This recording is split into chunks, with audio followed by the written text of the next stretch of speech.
Hi everyone, and welcome to this session for the online distilling conference. We've got Scott Allen here from Allen Associates. He's going to tell you a little bit about what they do, very interesting services that they provide, and then we're going to talk about some of the key considerations for distilling design. Scott, over to you. Okay, hi David, hi everybody, how you doing?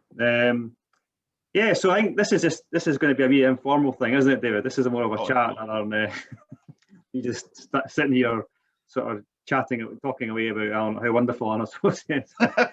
It's as if we were in-person meeting. Yeah. So, at your stand.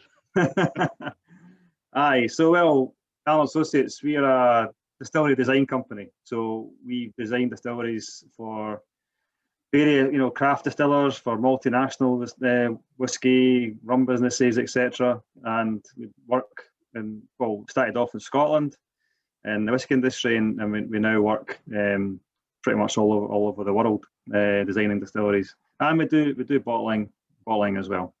So me personally, I'm a chemical engineer. So I studied chemical engineering at Strathclyde Uni in Scotland, in Glasgow. I wouldn't exactly say I was a model student, like most of us probably, So but anyway, I got through it, and I'm actually now a visiting professor for Strathclyde University, which, how did that happen? But anyway, so yeah, my dad actually started Allen Associates in 1994. He was also a chemical engineer, and when I graduated, I started working for a company called Foster Wheeler, which is a big oil and gas design business based in the UK and in Reading actually. And I worked in Reading for a while. It was great fun. It was like being a student again, but having money to spend, which was good. So I kind of honed my design skills there, and then during that time I was chatting to my dad about working with him potentially in Allen Associates, and one of his colleagues joined them, and then eventually I joined them in 2001, which was interesting. It was challenging because it was just me and these two old guys, and but we kind of got busy and had some interesting projects. And I remember one in particular where I was putting a CIP system into Ardmore Distillery, because they actually used to run on coal up to late 90s, I think, and it was a conversion to put steam into the stills.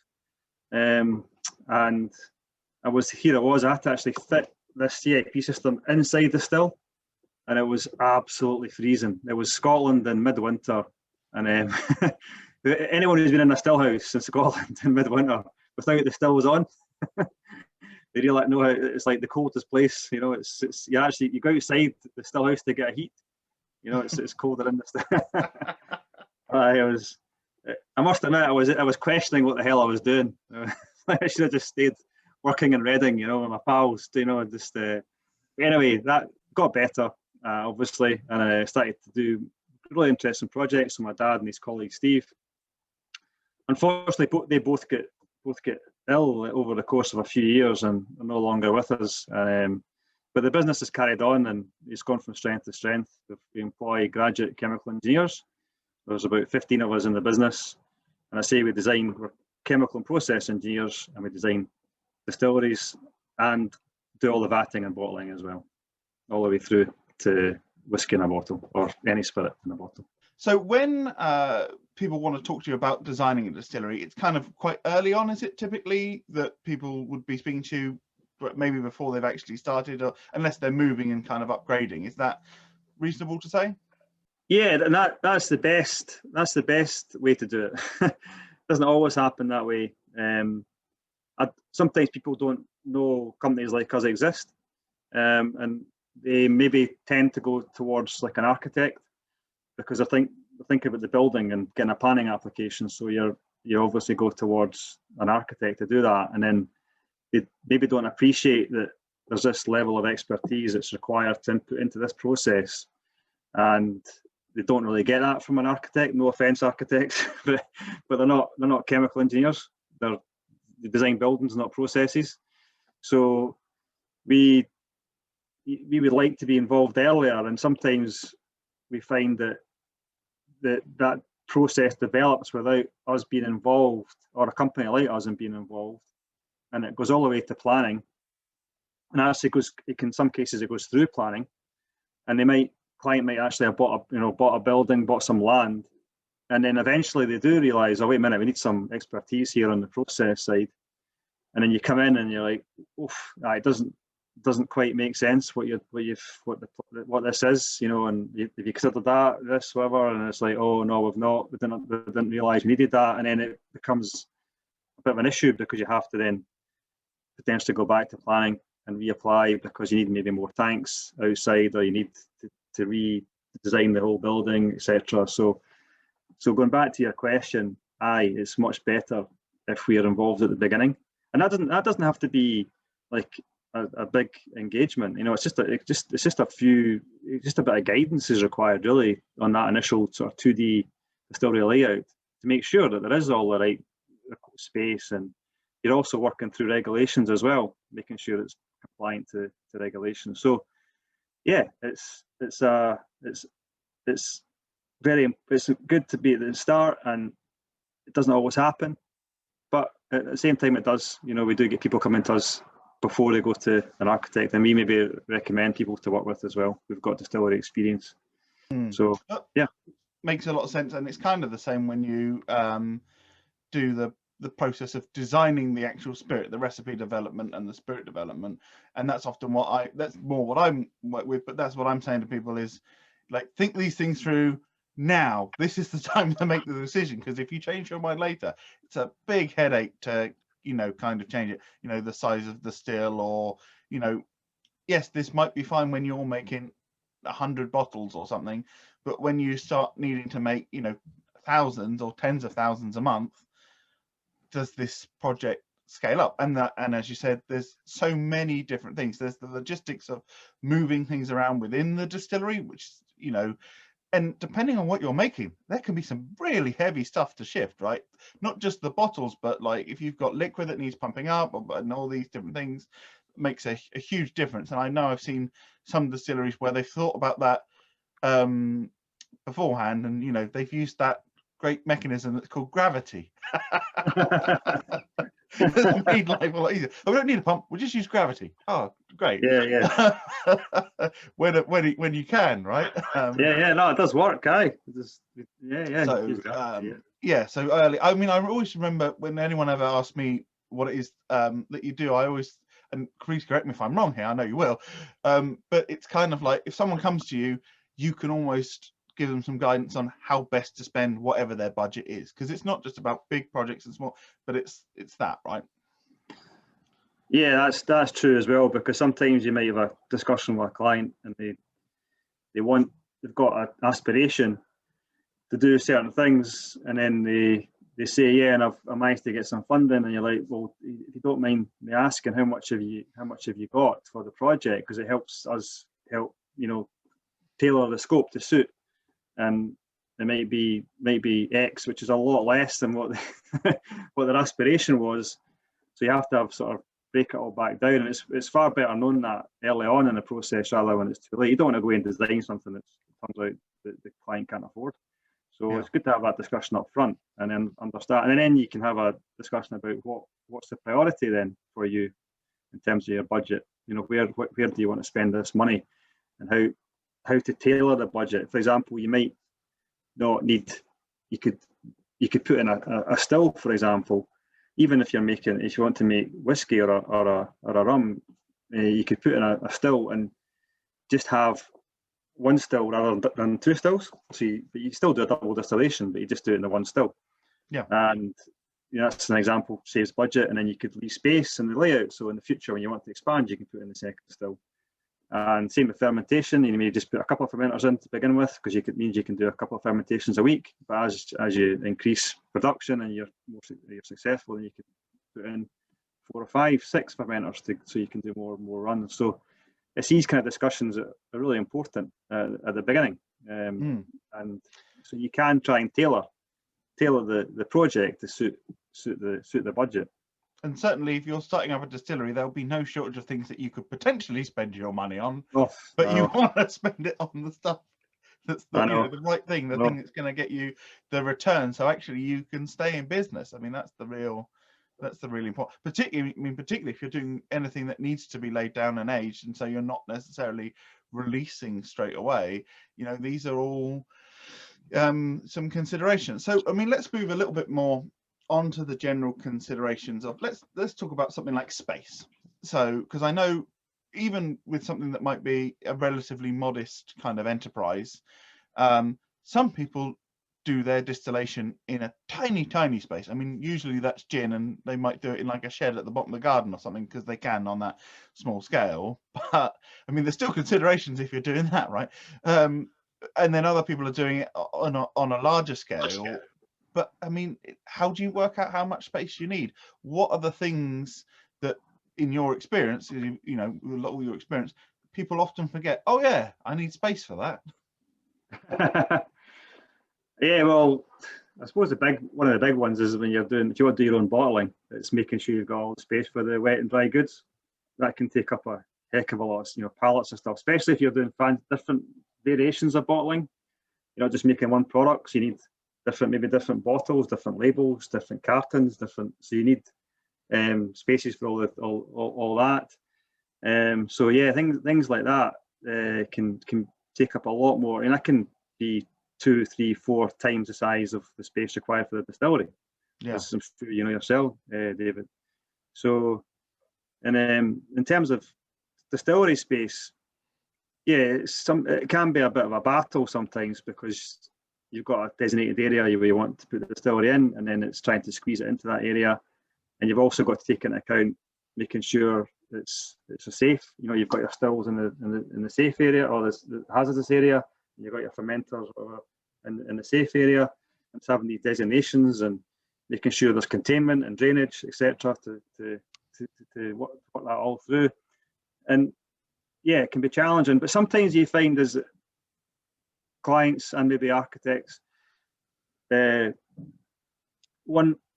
you can put things outside, which helps. So, you know, we might get some projects where they've got like the water tanks inside, effluent tanks are inside, malt silos are inside, and there's also, it's really tight for space, and you're like, well, actually, if you just put a lot of that stuff outside, because you know, you can put water tanks outside, you can put silos outside, and even spirit tanks, because in theory, spirit tanks should actually go outside, especially bulk volume ones. If you're making a lot of volume of spirit, these tanks should be outside. Yeah, you can only really get away with them being inside if you're processing spirit, and also if they're just sized for a limited amount of storage, maybe a day's production. But if you're storing up big volumes of spirit, especially if you're maybe expanding, these tanks by legislation have to go outside. There's guidance for that. So, and that again, it's a benefit, because why put things inside when you can put them outside? You know, it saves money. It saves money. And like with spirit tanks, it saves money in a number of ways, because not only do you need less building space, but with a spirit tank, you have to make sure it's all vented outside. You've got certain protections requirement, you know, maybe bursting discs, etc. Big vents. If tanks outside, that's all a lot easier. It's so much simpler. You know, when it's inside, it's a nightmare, because you've got to run these lines up through the wall or through roofs and stuff, and these pipes have got to be a certain size, because you've got to design them to minimize pressure losses and assist, you know, so the tank doesn't rupture. And so you're actually far better putting it all outside. Just build a distillery outside. Well, an installation as well, right? You'll have a certain doorway that you might have to get something through, and you know, all these different things. It always strikes me that the pipes are things that might get forgotten about, like the supplies and all these kind of for the drainage and that. Because I mean, yeah, this is the place where you want to put the still, but there's all this other paraphernalia, the less exciting stuff that still needs to be done, and again needs to be thought out, and yeah, so much distilling is just taking a moment, I think, thinking a little bit ahead, and you can come up with a much better solution than something that's just going to be the bane of your life every time you try and make anything.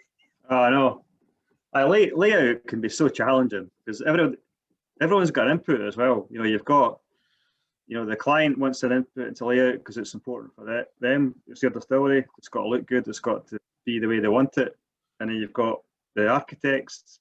You've got an input. Obviously, they want to have their take on it, and then you get structural engineers who want to put beams and things to hold up stuff, and then if we come in, we've got to put equipment in and pipes in, and so you've got all these different stakeholders, you know, on this layout, and if it's tight for space, it becomes an issue, and it's where things can go badly wrong if it's not controlled properly.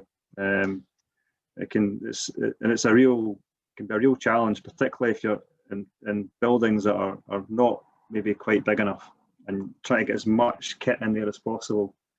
You know, it can be really difficult, and it can be numerous iterations to get it right, because there's just constant clashes. You're trying to run pipes, and there's a clash with support steel, and so you've got to rerun the pipes, but then they go another way, and then there's another clash, and it can be really challenging. But you do have modelling for that, you know, 3D layout software. I've seen the virtual. Put your headset on. Yeah, that's great. It's a good way of working it out.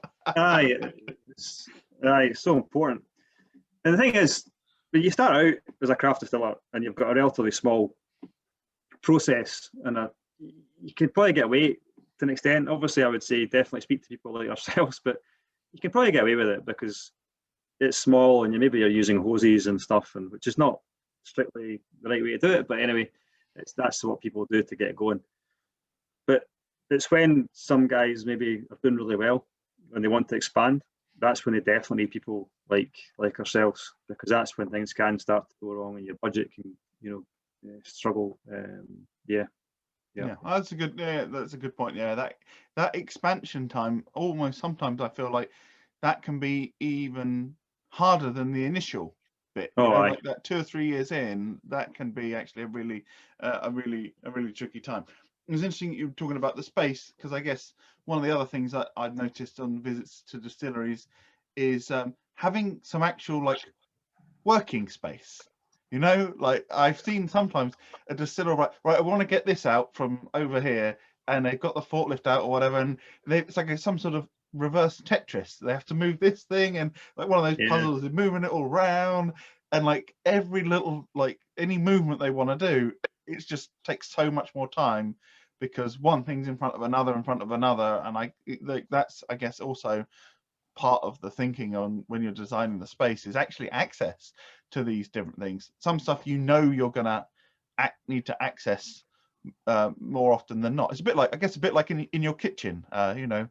You need the stuff that you need all the time should be at the forefront. Do those fish forks really need to be in the main cutlery drawer?